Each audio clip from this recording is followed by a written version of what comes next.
कभी सोचा है कि हमारी रोज की जिंदगी शायद उतनी अनोखी है ही नहीं जितना हम उसे समझते हैं?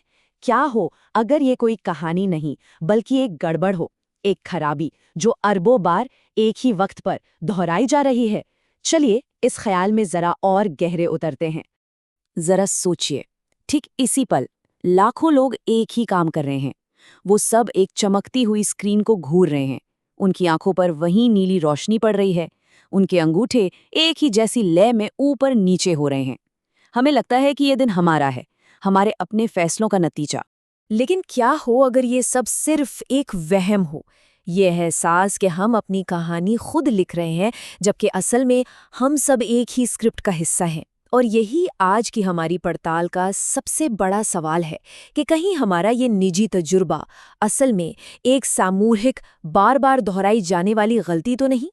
तो चलिए इस बड़े आइडिया को छोड़कर जरा उस हकीकत को देखते हैं जिसमें हम में से ज्यादातर लोग हर रोज जीते हैं। एक ऐसा दिन जो अपने आप चलता है, मानो किसी ने पहले से ही उसकी स्क्रिप्ट लिखकर तैयार कर दी हो। दिन की शुरुआत एक चीख से होती है। सुबह के 7 बजे किसी को अपना नाम याद आए, उससे पहले ही हाथ फोन की तरफ बढ़ जाता है।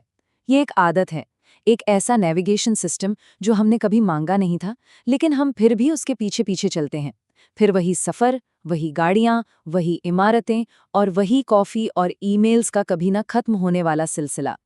और इस सब के बीच में पता है क्या है? एक बहुत ही सीधा साधा सौदा। हम उस एक चीज़ का व्यापार करते हैं जो असल में सिर्फ हमारी है, हमारा वक्त। और बदले में हमें क्या मिलता है? स्क्रीन पर बदलते हुए कुछ नंबर। ये आज की कामकाजी जिंदगी का वो लेन देन है जो अक्सर हम बिना सोचे समझे कर लेते हैं। और कमाल की बात यह है कि हमें कंट्रोल का एक एहसास होता है। ऐसा लगता है कि स्टीयरिंग व्हील हमारे हाथ में है, लेकिन गाड़ी तो पहले से बिछी हुई पटरियों पर ही दौड़ रही है। और ये पटरियां हमसे बहुत पहले बिछाई गई थी। ये कंट्रोल और बेबसी का एक अजीब सा संगम है। हम इसे जिंदगी कहते हैं, लेकिन अगर इसे किसी लैब में देखा जाए तो ये एक गड़बड़ है, एक सिस्टम की नाकामी। और इस नाकामी का एक खास नाम भी है, व्यक्तिकरण की विफलता। तो चलिए समझते हैं इसका असली मतलब क्या है। तो ये व्यक्तिकरण की विफलता क्या भला है? ये वो हालत है जब इंसान खुद को ही खो देता है, जब उसके काम, उसके ख्याल, उसकी भावनाएं उसकी अपनी नहीं रह जाती। वो बस समाज के दिए हुए निर्देशों का पालन कर रहा होता है। वो एक कामयाब जिंदगी की भाषा तो बोल रहा है, लेकिन उसे उन शब्दों का मतलब ही नहीं पता जो वो कह रहा है। इसको ऐसे समझिए, एक मक्खी की कल्पना कीजिए जो एक साफ बोतल के अंदर फंसी हुई है। वो बाहर की दुनिया देख सकती है और उसे लगता है कि बस थोड़ी और मेहनत, एक और प्रोडक्टिव घंटा और वो आजाद हो जाएगी। लेकिन वो बार बार उसी अदृश्य दीवार से टकराती रहती है। तो सवाल ये है कि हम इस हाल में पहुंचे कैसे? आखिर वो कौन सी ताकतें हैं जो हमें बार बार एक ही ढर्रे पर चलाती रहती हैं? इन पटरियों को बिछाया किसने है? इसके पीछे 3 बड़े कारण हैं।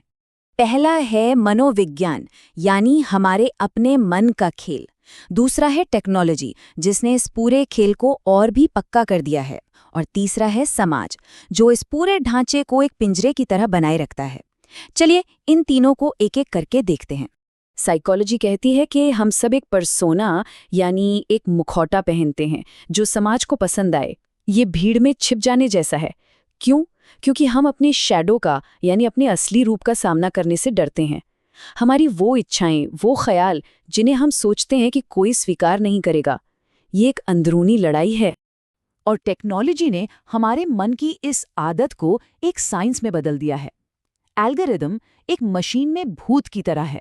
उसे पता है कि हमें कब दुख होगा, कब खुशी, और वो अरबों लोगों को एक ही तरह के डोपामाइन लूप्स में फंसाए रखता है। अब कोई इंसान नहीं, बल्कि एक डेटा पॉइंट है, सिस्टम में बस एक और आउटपुट। और आखिर में है समाज, जो हमें एक ढांचा देता है। ये 9 से 5 की नौकरी सिर्फ एक टाइम टेबल नहीं है, ये अलगाव पैदा करने वाली एक फैक्ट्री है। प्रकृति से अलगाव, दूसरे लोगों से अलगाव, और सबसे खतरनाक, अपनी अंतरात्मा की आवाज़ या गट फीलिंग से अलगाव। हमने अपनी अनूठी धुन को एक सिंक्रोनाइज्ड मशीन के लिए छोड़ दिया है। अब चलिए थोड़ा जूम आउट करते हैं। इस रोज की भाग दौड़ से बहुत बहुत दूर चलते हैं और एक ब्रह्मांडीय पैमाने पर चीज़ों को देखते हैं। ये नज़रिया हमें हमारी असलियत दिखाता है। इस ग्रह पर लगभग 8 अरब लोग हैं। ये एक बहुत बहुत बड़ी संख्या है, और इस संख्या को याद रखना ज़रूरी है, क्योंकि अगला पॉइंट इसी से जुड़ा है। और पता है सबसे अजीब बात क्या है? ये 8 अरब लोग अपनी सारी अलग अलग कहानियों के बावजूद अक्सर एक ही 24 घंटे के लूप में फंसे हुए हैं। एक स्टैंडर्ड करियर पाथ, एक उबाऊ रूटीन। ये इस गड़बड़ के पैमाने को दिखाता है। हम सब अपनी ही बनाई हुई एक छोटी सी दुनिया में जी रहे हैं। जब हम अंतरिक्ष से धरती को देखते हैं तो वो एक फीके नीले बिंदु की तरह दिखती है, ब्रह्मांड के अंधेरे में एक अकेला छोटा सा कण।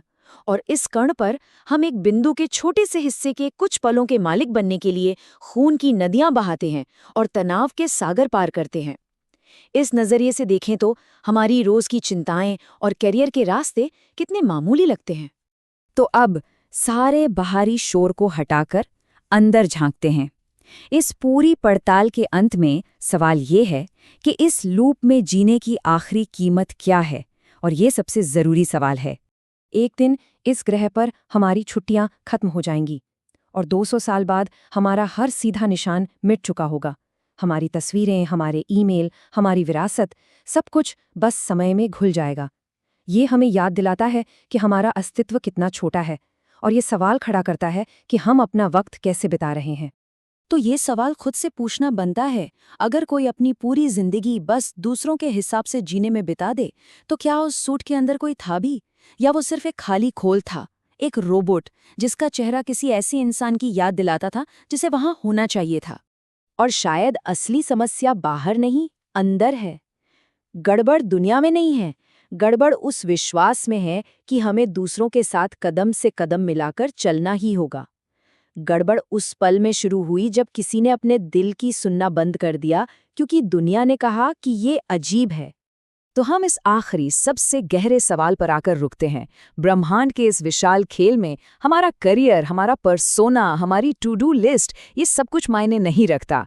लेकिन अभी इस छोटे से खूबसूरत से पल में हम यहाँ हैं, तो खुद से पूछने का सवाल ये है, अगर आज रात ये सब खत्म हो जाए तो क्या ये पता चलेगा कि असल में कभी जिया ही नहीं था या बस वही स्क्रिप्ट दोहराई जा रही थी जो बाकी सब दोहरा रहे थे?